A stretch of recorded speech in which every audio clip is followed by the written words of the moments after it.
Oh, there you go. It probably sounds better for you to hear me, right? There we go. All right, y'all. Thank you so much once again for tuning in to the Arrington Gavin Show, your go-to spot for sharp insights, bold opinions, and unfiltered takes on the biggest stories of the day, whether it's politics, sports, pop culture, or the latest buzz.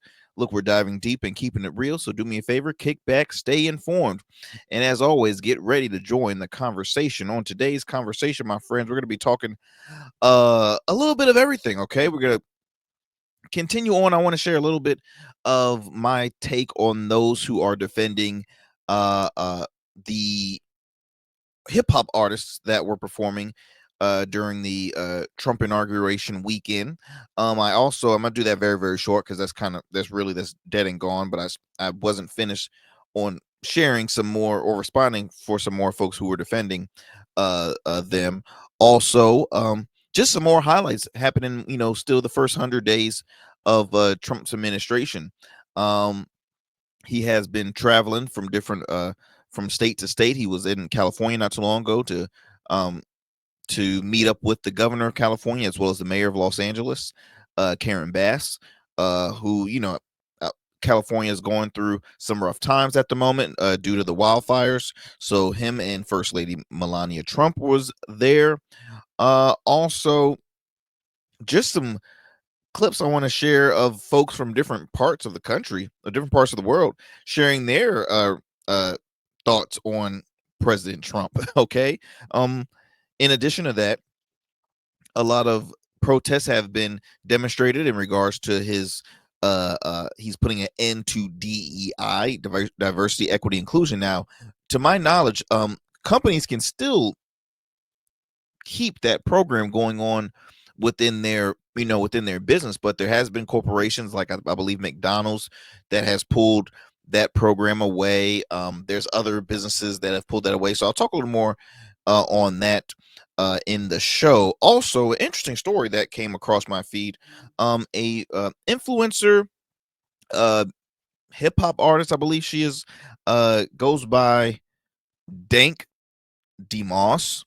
Now she is, she's an overweight female, and she went on social media blasting the Lyft driver that had refused to accept her, that refused to give her a ride after she already paid for it, because he said that the capacity, he said you wouldn't be able to fit in my car. She's protesting it. She shared it online, so I'm going to talk about that if I have some time. Also, a perfect example of what I mentioned. Words matter. There's a difference between free speech, but then you have hate speech, and when you promote hate speech, that can lead to severe consequences, especially if you're an influential individual, a person with a platform. So um I want to share a perfect example of why words matter, y'all. Words do matter. And then if I have some time, there's a couple of stories I thought. One that one I think is a great one, a great deal of service, and the other one, I don't know. I really don't know. So stay with us. Do not go anywhere. Again, you are listening to the Arrington Gavin Show. Thank you so much, my friends, for taking the time out of your busy schedule to tune in for just 1 hour of your time to the Arrington Gavin Show.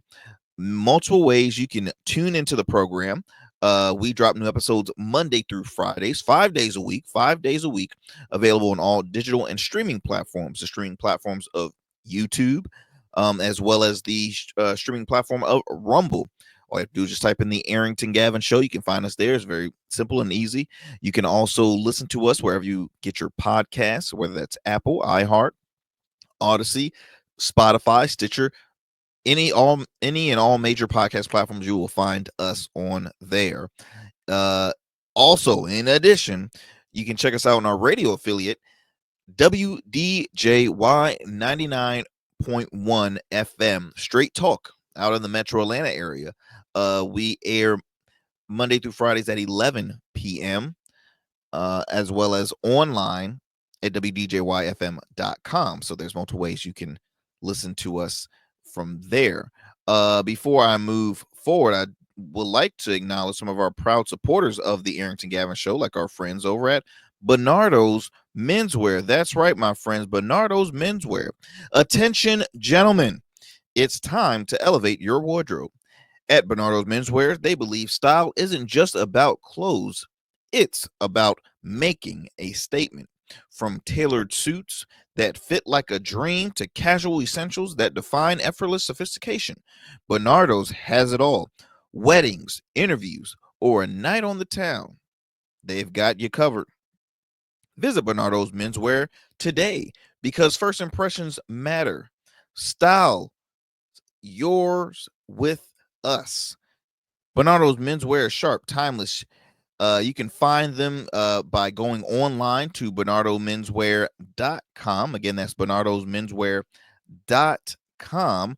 Or you can visit them in person at their store location uh, at located in if you're in Norfolk, Virginia, at the MacArthur Mall, first floor at the MacArthur Mall. If you happen to be in the Hampton Roads, Virginia area, my friends, I highly recommend to stop by, grab yourself some mean threads, and I'm telling you, Bernardo will hook you on up. So I want to thank him for being a proud supporter of the Arrington Gavin show. And we're going to keep the show moving. But we're going to take another quick commercial break. When we come back, we'll have more here on the Arrington Gavin show. Do not go anywhere. We have a lot more in store for you. Be right back. Become a man of distinction with Rugged Evolution Beard Care. Order our scented beard oils and beard balms to help you maintain and grow the perfect beard. Order today. Try our men's care products like the full body exfoliating cleansing bars, body wash, smooth stash, and more. Log on to our website or download our app to place your orders. Rugged Evolution Beard Care. We're your luxury but affordable men's care line. And remember, rugged is the new smooth. All right, my friends, welcome back. Welcome back to the show. Look, we're going to get started with our fun fact of the day. You know our tradition here on the show that we always like to start before we get going with our topics. On today's fun fact, did you know that the term brontophobia, I said that like it's in syllables. No, it's one word. Brontophobia is the fear of thunder. The fear of thunder. So thunder is just the loud roaring sound that you hear in the sky during a storm. Lightning is obviously what you see when lightning strikes, obviously. I can see that being a thing because thunder is not like a relaxing sound. It's pretty intimidating. But I never knew it was a phobia. I feel like there's a phobia for everything. But yeah, it's true. It says here that it is a phobia and it's called brontophobia. Bronto, Bronto, phobia, and it's the fear of thunder. You learn something new every day. You're welcome. You're welcome. I feel like I might have brontophobia because when I was a kid, man, I did not like no thunderstorms. Did not like no thunderstorms. Yet again, I used to always get them all mixed. I used to call thunderstorms, lightning storm, thunderstorm. I always wear it like that. All right. Let me before I move forward, I want to continue on. In the last show, I was talking about figures like, say, Stephen A. Smith, who was defending Snoop Dogg for performing at the inauguration. Now, as I mentioned before, they have the right to do whatever they want. They have the right to make that money, regardless of who's paying them. I was explaining on the last show that not all money is good money. Stephen A. Smith he says he's a good friend of Snoop Dogg, has said that there was a gentleman who Snoop Dogg had known for decades.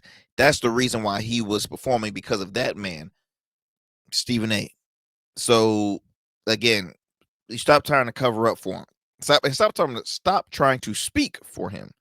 He can share with the world what he did, if it was for the bag and if it was not. Again, regardless, people will look at him funny because he was such a huge critic of Trump, and then all of a sudden, okay, someone throws cash at you, you do whatever. I mean, come on, Snoop Dogg was literally up there on stage rapping and DJing at the same time. I never knew Snoop Dogg was a DJ.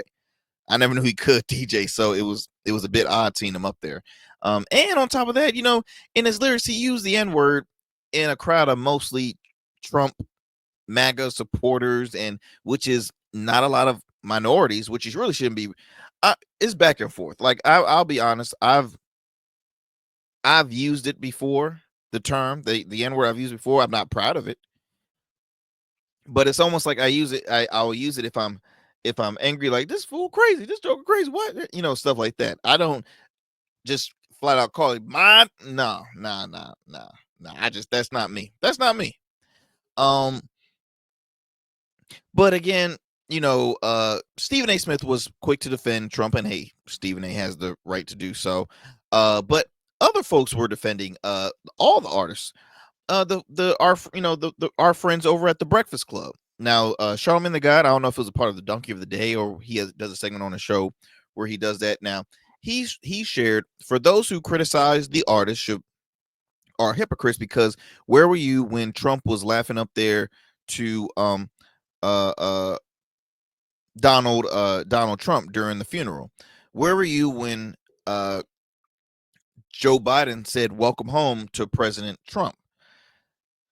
Great kind of it's he brings in stuff to think about, but to me it's a cop out response, Charlemagne.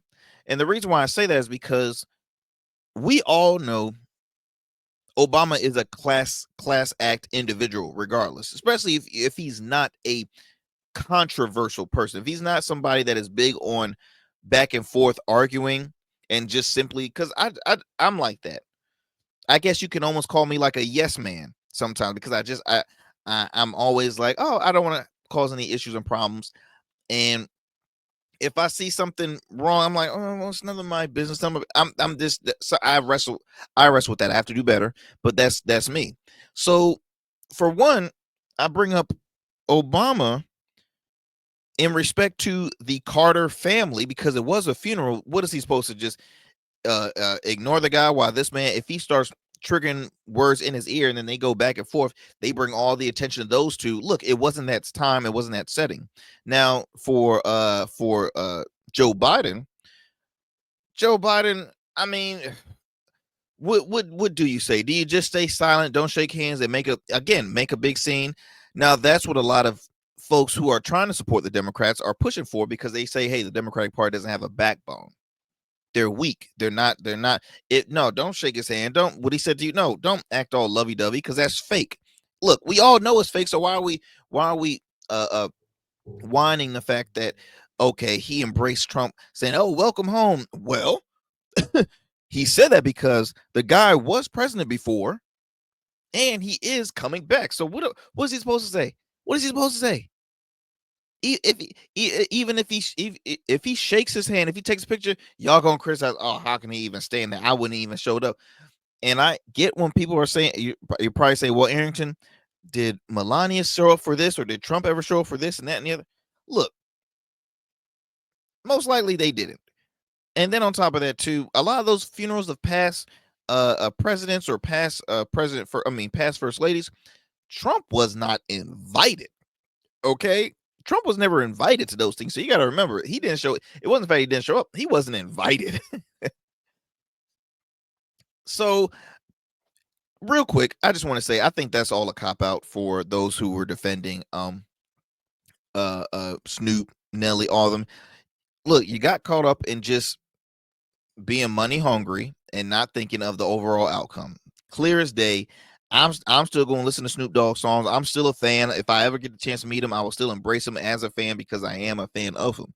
Um, the man just chose the bag over morals. There's nothing. Hey, there's nothing wrong with that. I don't disown folks that are all about the Benjamins. Hell, that's probably why I'm broke. Okay, that's probably why they're there and I'm here. Okay, so let me move it on from that and get it going with some of our stories of the day. So I want to continue to talk about Trump's first 100 days in office. So many figures, leaders, not even local but abroad, had this to share about their thoughts on President Trump. So this right here is a clip I'm about to share with you. Actually, my sister sent me this. Anderson Vince Vincensen, a Danish member of the European Parliament. This is his message that he told Trump in response to Trump toting the idea of buying Greenland. So let me go ahead and share that clip for you all. So Stan, just give me a second here.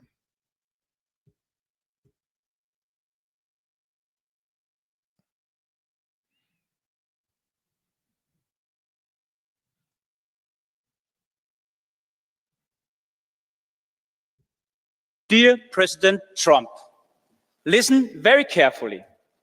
Greenland has been part of the Danish kingdom for 800 years. It's an integrated part of our country. It is not for sale. Let me put it in words you might understand. Mr. Trump, f off. Dear President Trump, listen. I think y'all got that message right there. So that was one, because the man's like, look, it's been a part of it for 800 years. Why are you going to try all of a sudden to try and buy it over? Like, no, like what's up with that? So that was when I just, that made me feel so warm inside. That really did. That warmed my heart. Here's another one of, let me see, who is this individual here? Canadian Member of Parliament Elizabeth May. She also did not have kind words for President Trump after he suggested Canada should become America's 51st state. Let me find that for you guys. Stand by. Don't go anywhere. Oh, that's going to be a long 4 years. I tell you. It's like he never left. Okay. So no, sorry. And I really also take offense, sorry, Mr. Trump, took offense to your idea that Pierre Poilievre wasn't good enough to lead the Conservatives. Wayne Gretzky, I mean, he's great. He is the great one. He skates to where the puck is going. It's not going to MAGA. The puck is on a Canadian ice rink. And by the way, Mr. Trump, please, before making public pronouncements that Wayne Gretzky should run for prime minister, give yourself or get yourself a briefing on the nature of parliamentary democracy, a Westminster parliamentary system, and a constitutional monarchy where no one runs for prime minister. We have elections for members of parliament. We don't get to pick and choose among our billionaire friends for who gets a seat at the cabinet table. If they're not an elected member of parliament, well, Canadian system is different from that of the United States of America. I suggest that Mr. Trump find one of his grandchildren's school books and look at the year 1776, which may explain a few things to him about why our systems of government are different. I don't want to belittle Mr. Trump, but on the other hand, hey, Donald, have we got a deal for you? You think we want to be the 51st state? Nah, but maybe California would like to be the 11th province. How about it? California, Oregon, Washington, you've got geography in common with us. And not only that, we've already got a carbon trading system between California and Quebec. We've got some strong alliances on our west coast in British Columbia. There's been a lot of academic papers on the idea of Cascadia.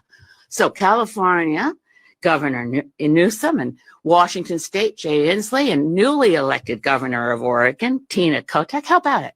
Want to put a referendum to your citizens? Because this is what you deal. Have we got a deal for you? This is what you get. Free healthcare. Universal free healthcare. No more 1-year-olds who suddenly fall off the Medicaid list and their parents are in the news because they're trying to do a GoFundMe so they can get their daughter to a doctor. Universal free healthcare. And guess what? Those gun laws that your Congress is too afraid to pass because of the national gun lobby, we already got our strict gun laws. That's why we have the safest streets around the world, or at least in the United States, by the way, the most recent stats, 5.9 out of every 100,000 people is killed in a fatal gun incident versus 0.88 per 100,000 in Canada. That's because we have strict gun laws. California citizens, Oregon, Washington, safer. Ooh, I don't want to play too much of that. I don't want to play too much of that because she was on fire. She was on fire. And you know what's funny?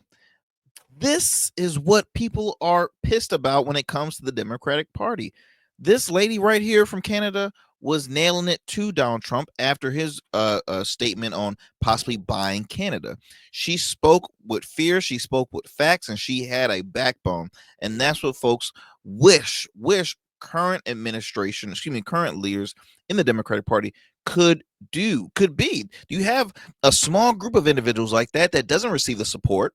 And because of that, they're looked upon as like, oh, they're the extremist group. They're this, they're that. Look, they're just simply saying, okay, if the opposing side is coming at us like this with all these, weapons of mass destruction, why can't we respond in the same way, right? What was that phrase when they said, if they go high, we go low? No, you meet them eye to eye. Eye to eye. You play their game just the way they want to be played. If they want to bring it like that, bring it. You know what I mean? That's my first. That's why you can never see me having a D in front of my name, because I'm at the point where I have these views from the right, I have these views from the left, and it's like watching a circus of them going back about. It's a lot. It's a lot. That right there. Okay, that was from Canada. The previous one was from Greenland. Let's see here. Okay, this is actually a member from his party, U.S. Senator Lindsey Graham. Recently said it was a mistake for President Trump to revoke security for John Bolton and Mike Pompeo, former elected officials who served on the administration. And excuse me, and I think he also did the same for Fauci recently, Dr. Fauci. Here's what Republican U.S. Senator Lindsey Graham at least had to say about John Bolton and Mike Pompeo. Let me go in and find you that clip real quick.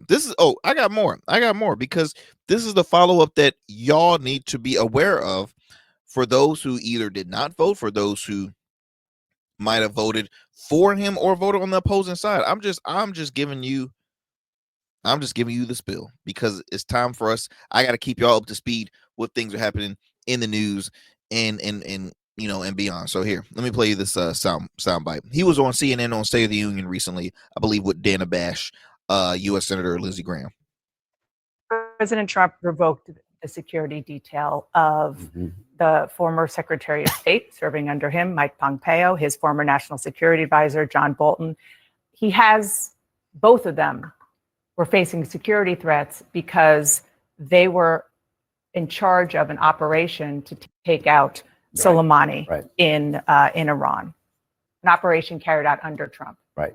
Should Trump have revoked that security? I talked to Senator Cotton about this. He's the chairman of the Intel Committees. Very, very good man. He said he had a briefing and he asked the briefers, if it were you or your family, would you think you deserve a detail? And they said yes. Whether you like John Bolton or not, that's not the question for me. Is that you don't want to leave people hanging. There's no doubt in my mind the Iranians have been out to kill President Trump. I've been briefed about it. I know he's been briefed about it. I'm glad he has protection. Whether you like Bolton or anybody else, we need to make sure that if you serve in our government and you take a foreign power at the request of the administration, that we do not leave you. So they should get the security back. Yeah, I think we need to. The Senate needs to look at what happened and sit down and figure out what's the best way forward. Everybody. Lindsey Graham, Senator Graham, stop trying to sugarcoat what you're trying to say. You're flat out saying, regardless, if you served in our government, especially if you served in an administration at one of the highest levels of your status, of your job status, absolutely you should have security details, security protection. You put in the hours, you sacrificed your life being front and center, the spokesperson, being the face of their departments. Yes, you should, because that's a way of saying thank you for your service. If you revoke that, you're basically saying, that's not a thank you. That's a kick in the face. That's saying, be gone. But see, that's what Trump does. Whenever you have any disagreements with him, especially, like I don't think Bolton voted for any of the candidates in the past election. Trump don't like that. Wah. I'm taking your security away. I mean, give me a break, dude. How old is this guy? He's our oldest president elected. That I do know. Is that all I have? Oh, darn. Is that okay? Last clip. So when he was in, when he recently was in, what was it? California. When he recently was in California, him, First Lady Melania Trump, they were speaking with leaders in California because of the wildfires, right? Seeing what's next. And him, as well as the mayor of California, Los Angeles, Karen Bass, were kind of clashing back and forth during a discussion, a roundtable discussion, whether who lost their homes in the fires can help with debris removal and return to their properties in order to start the rebuilding process. Now, to me, this is just it's the part that sucks because okay, if like I don't know, but I think this is somewhat of the what again. I go back to what the Democrats want to see in regards to growing a backbone because they're doing this in front of a camera. They're like, okay, I don't care who's looking. I'm gonna talk to them like if we, behind closed doors and all this stuff. So I thought it was pretty interesting. Let me play you this, and then we'll speak on the other side.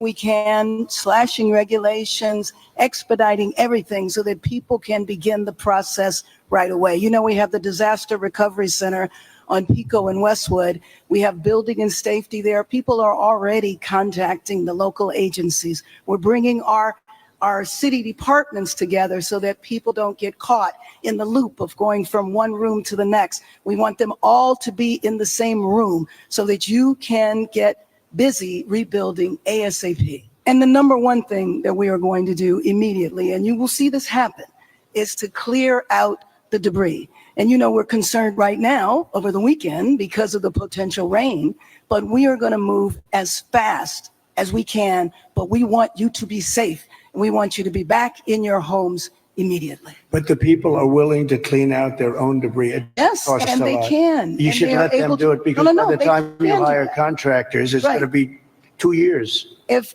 a family... People are willing to get a dumpster and do it themselves and clean it out. And they can... There's not that much left. It's all incinerated. That's right. And, it's just going to take a long time if you do. You can do some of it, but a lot of these people, I know that guy right there that's talking. I know my people. You'll be on that thing tonight, throwing the stuff away, and your site it'll look perfect within 24 hours. And that's what he wants to do. He doesn't want to wait around for 7 months till the city hires. We are going to do everything we can, slashing regulations. So what Trump is saying, look, to cut costs, they can get off their behind, they can clean their own debris. That's what he's saying. Now, look, let's play a little devil's advocate. So what Trump is insinuating is implying the fact that, okay, if it takes months for the government or the city to clean up the debris, and they want to just immediately just get it done, like people are tired of waiting. And look, he's probably right. People are tired of waiting. They'll just clean up themselves. Okay, but then you're asking them, Mr. President, to spend money on a dumpster, money that, hey, they might not have, they might.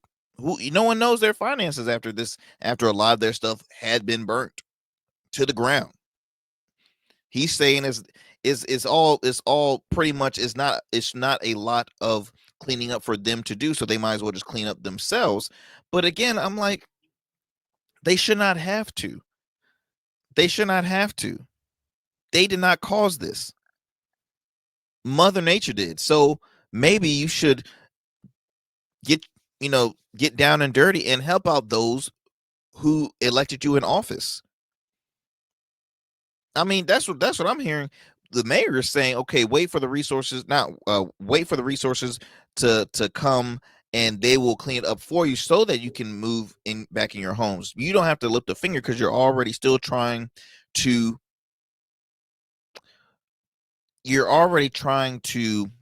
what's the term I'm looking for? Accept the fact that I might have lost everything that I have owned, all my memories. I can't afford to rebuild. I might not have the insurance to be. She's saying you're still coping. You guys are still coping. What the president's saying is, well, while they're coping, they can be cleaning up their own mess. That's what I'm getting. Am I wrong? That's what I'm hearing right there. I'm not trying to gaslight, but that's what I'm hearing. So obviously, mayor as well as President Trump did not see eye to eye on that. Which the mayor is also a former member of Congress.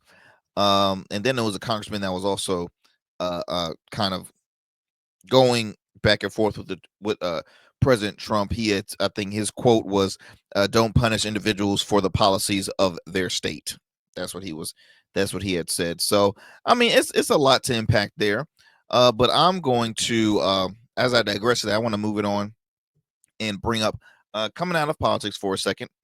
Uh, Actor and former NFL star DeVale Ellis. DeVale Ellis. He recently, there was a clip of him. I believe he was on a TV show, or excuse me, not a TV show, a radio show or a podcast, and he was talking about the he was talking about, in his eyes, why college is a scam.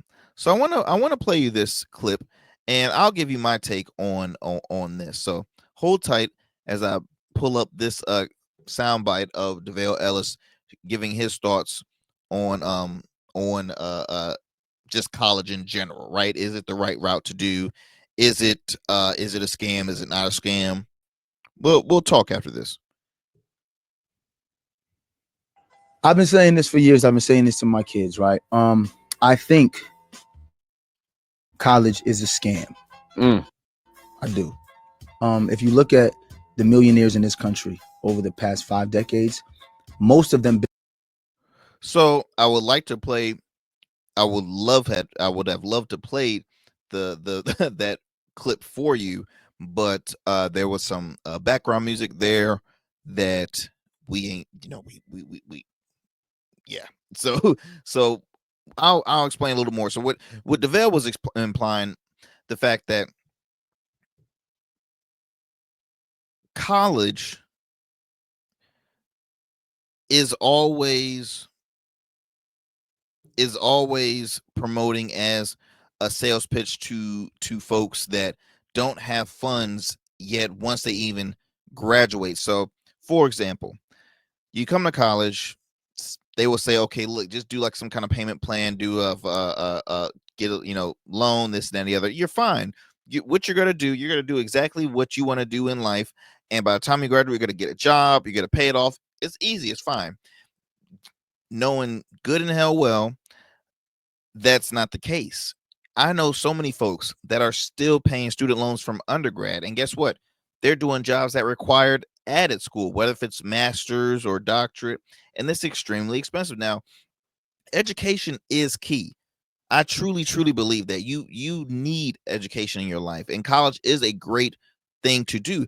But you have to remember too, trades are perfect as well. You can go to a vocational school and spend most of get all your experience while you're in high school. By the time you graduate, you can be making you can be in your field making buku of money that you probably are still waiting for post college. I mean, I'm just saying, like, there's so many folks I know that did the vocational route that is making 6 figures, or at least they're doing jobs that are essential when it comes to electricians, mechanics, plumbers, you name it, welders, you name it.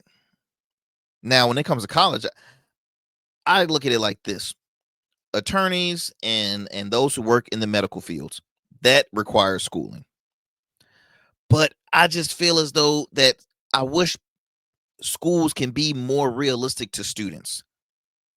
I really do. Like, I remember my first year in college, my freshman year, I was taking general courses.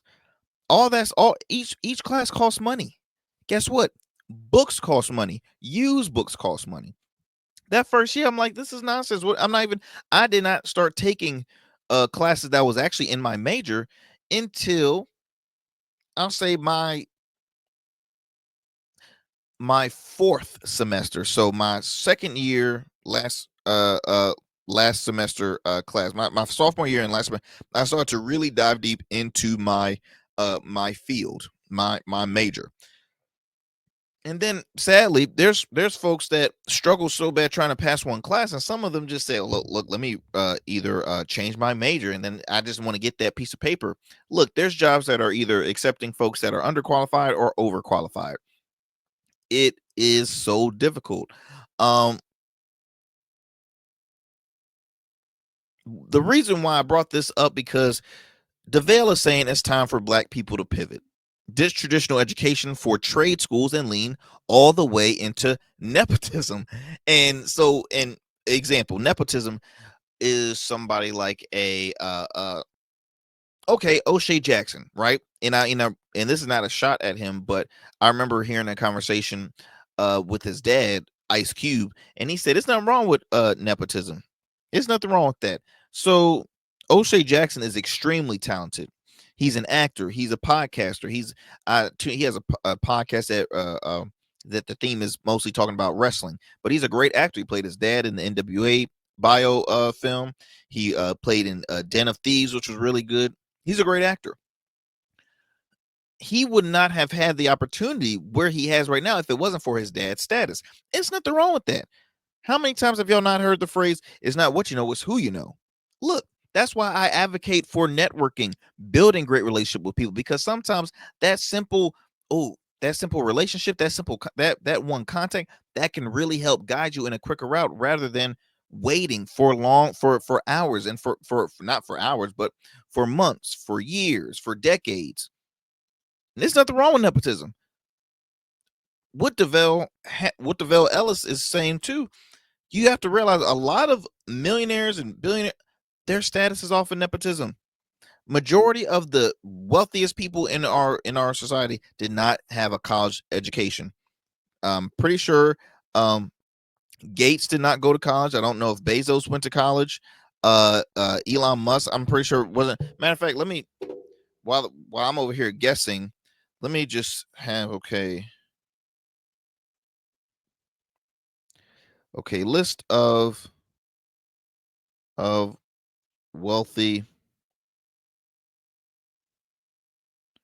who don't have a college degree. Okay, Bill Gates, the co-founder of Microsoft, dropped out of Harvard, but he did get accepted, but he dropped out. Mark Zuckerberg also dropped out of Harvard. Steve Jobs, co-founder of Apple, dropped out of Reed College. Michael Dell, founder of Dell, dropped out of University of Texas in Austin. Larry Ellison, co-founder of Oracle. Evan Williams, co-founder of Twitter.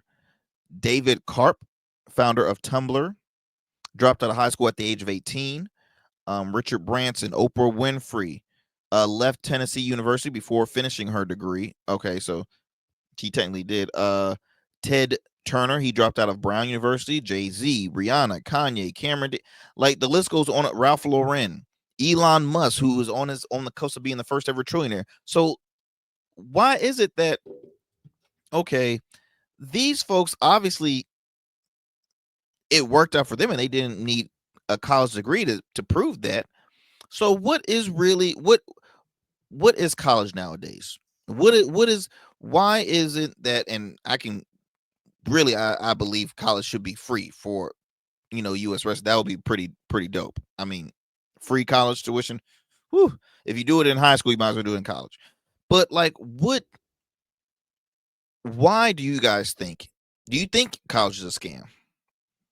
If so, why is it a scam? And if you don't think it's a scam, please explain. I'm curious to hear both sides, because again, I do think that it's great to get higher education, to be educated, because I feel as though like college really it teaches you, I don't know, it's like it teaches you about life at some points. Like I grew up more while I was in college, because when I was on my own, I met people from all different backgrounds, all different lifestyles, all different cultures. Uh uh there were scenarios where it's like, oh, I'm having a good time, and then I need to manage my time better and do my books. So I had to manage my time and take care of myself, physically and mentally. You know what I mean? Like I learned so much, right? So college is good. College is good, but I do think it's extremely expensive. Where there's universities where you're paying, at the cheapest at 24 grand a year, and that's public. Private institutes are like 45, maybe even 50 grand a year. I mean, it's a lot of money. It's a lot that people don't have. So what are we doing here, people? What are we doing here? Y'all, I'm gonna take a quick commercial break. We come back, we're gonna have some more here on the Arrington Gavin Show. Thank you for staying with me and not going anywhere. We'll have more here on the Arrington Gavin Show. We'll be right back.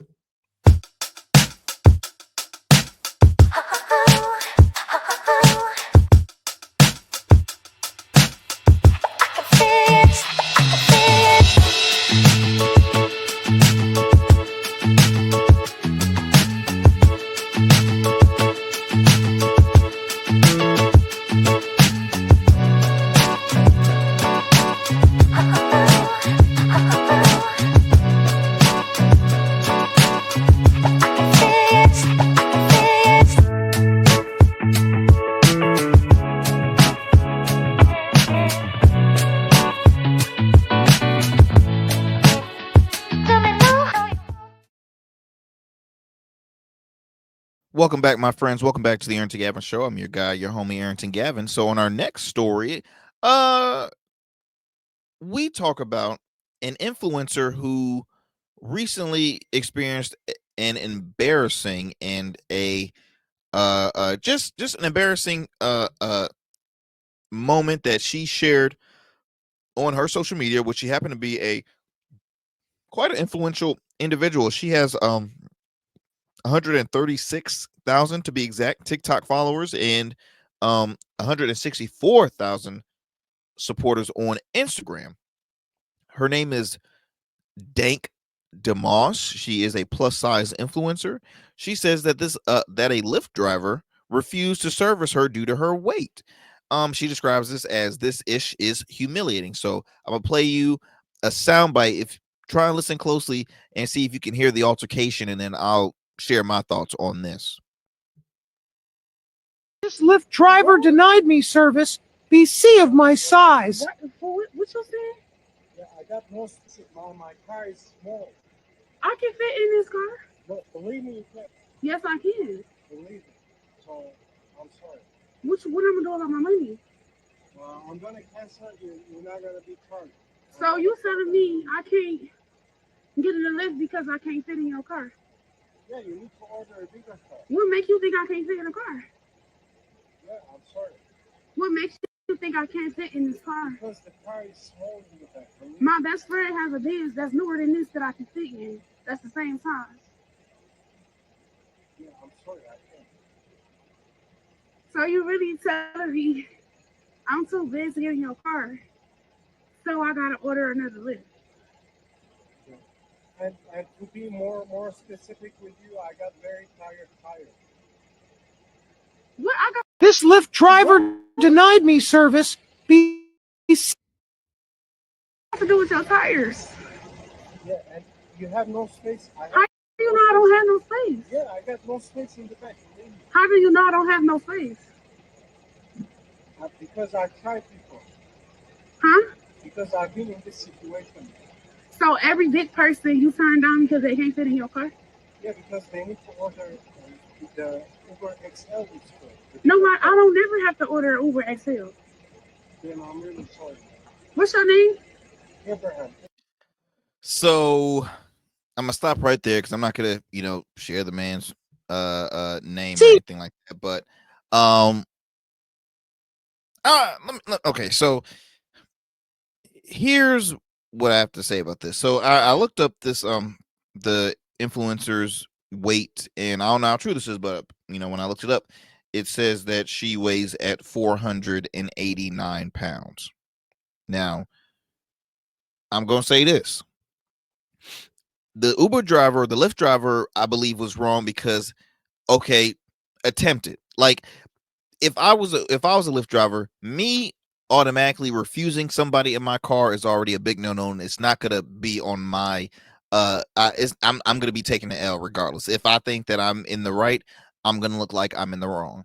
And that's exactly how this driver depicted himself. Basically, he never opened the door for her. He never opened it. He kept on saying while the car was running, like, you're not gonna fit in here. Now she said that, look, I have a friend that has a Benz that's newer than this, that I fit in here all the time. It's just as big as this car. Now then he started saying, he said, well, I'm telling you, you're not going to fit in here. You're not going to fit in the back. It's too small back there. Then he said something about he just got new tires or something. Then he said that I've been in the situation. So he started, the longer the conversation went, it's like he's trying to like save himself from like, oh crap, I done effed up now. Here's my thing. She says that she never had to get in an Uber XL. Look, I don't know her from a can of paint. She so I'm gonna say that, okay, so she says she's never been to Uber XL, so she must can obviously fit in the back seat.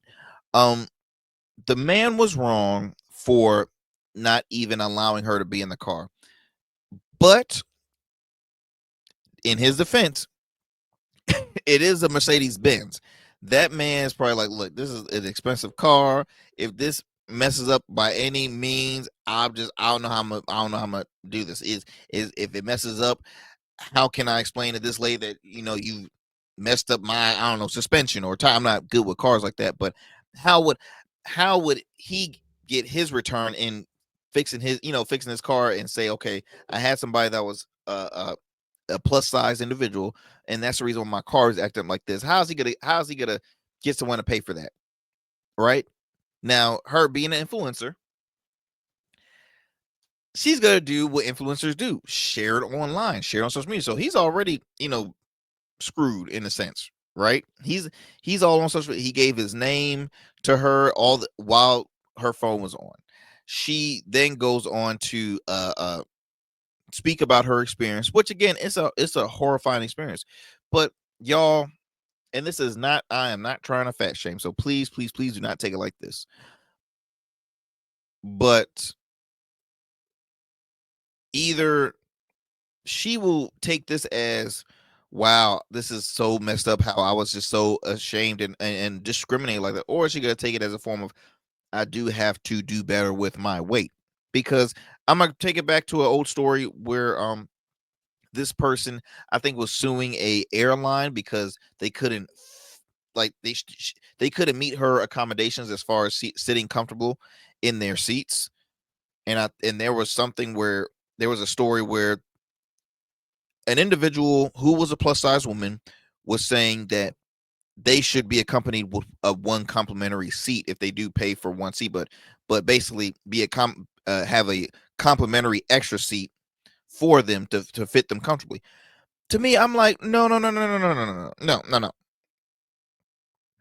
I'm sorry, and I hate to sound like this, but you made the choice to never, to never push that plate away. Okay, you decided to continue. And look, I'm not, again, I go back, I'm not fat shaming, but that was your choice on continuing to feed your body, knowing that, okay, I'm getting to a level where my health is not getting any better, or my size is getting a little larger. I'm serious. Y'all, we have to be, I am 5'8", little over 200 pounds. That's not my goal weight. I need to do better. I've had moments where there's clothes that don't fit right. There's this, and that's a ticker to me. That's a reminder to me, like, Arrington, you gotta do better. You gotta exercise more. You gotta not eat a certain amount of food more. Again, on the business side, it was bad business. The fact that the man did not attempt to allow her to sit in it. If she is as confident and says, hey, look, I've done this before, please let me. And she's a black female. He was a white male. Now he sounded like he had an accent. I don't know exactly which part of the country he was from, but it sounded like he had an accent. And I'm not gonna blame it on, like, okay, difference of cultures. No, I just think from that he said, look, I have a Benz. I'm not saying this because of your complexion. I'm just saying I don't think it's gonna work. He should have tried it. Trying it puts him in the clear. Now, if it's in there and it ain't working. Now, see, I don't know the capacity for bins. So actually, let me go ahead and look that up while I got some time. Capacity limit for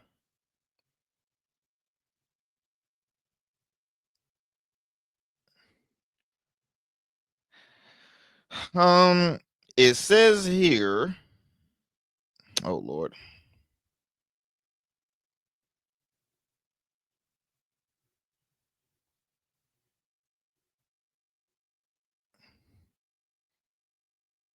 Let me see here. Well, that's not. I can't. It's not giving me what I'm looking for. But, anyways, my question for y'all is: who was in the wrong? I don't know why I meant weight limit. That's why I should. That's how I should have titled this segment. I have capacity. Man, let me go ahead and change that.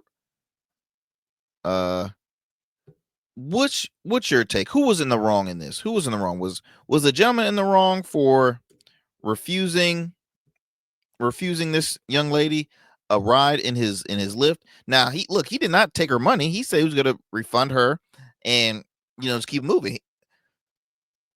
He wasn't going to just drive off and be like, "Oh, you already paid with no refund." No, he said, "I just can't. I cannot fit you in this car."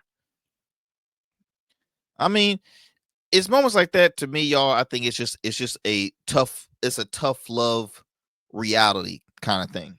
Like, it's just it sucks to hear, but it's reality.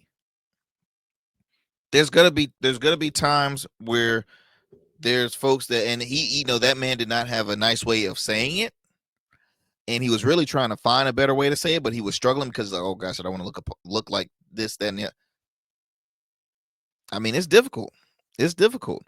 Let me digress from this, man, and I will continue to talk about this on our socials. Be sure to follow us on our Instagram at the Arrington Gavin Show, as well as on X, formerly known as Twitter, on Blue Sky, as well as on our Substack. I truly appreciate that. Let's see, how am I looking? What time? Let me go ahead and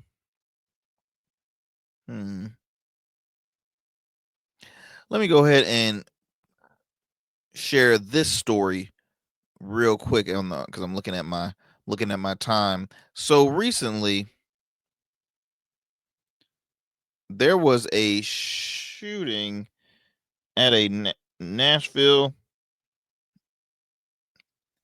Recently, there was a shooting at a Nashville high school, and is that what I want? No, that's not what I want. Where you at?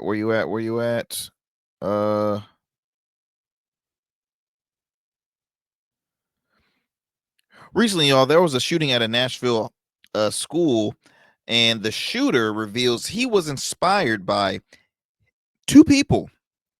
One of those people name was Hitler, and the other person, Candace Owens. Now, you're probably like, wait a minute, Candace Owens? Oh, that Candace? Oh yeah, that Kansas. Controversial conservative commentator, Candace Owens, who has been known to saying some off the wall stuff, has finally, well, I wouldn't say she learned her lesson, because she's still going to be spewing out crap. So this reported by the Daily Mail. Says here that Nashville shooter allegedly wrote that his warped ideology was inspired by Candace Owens before he opened fire on two classmates and turned the gun on himself. The gentleman, who was 17 years old, went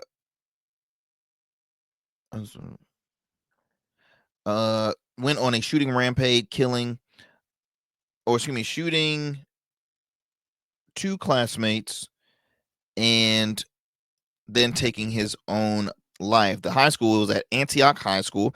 The horror inside the school cafeteria unfolded at around lunchtime and was partially streamed online. Oh my gosh, that's disgusting. Now it has been emerged that police are probing and sprawling manifesto allegedly penned by Henderson, who was the shooter's name, 17-year-old black kid, which gives some insight into his twisted mindset. Much of his writing centered on the gunman's being ashamed to be black and praised and praised the work of Hitler and the Nazis. Wow, wow.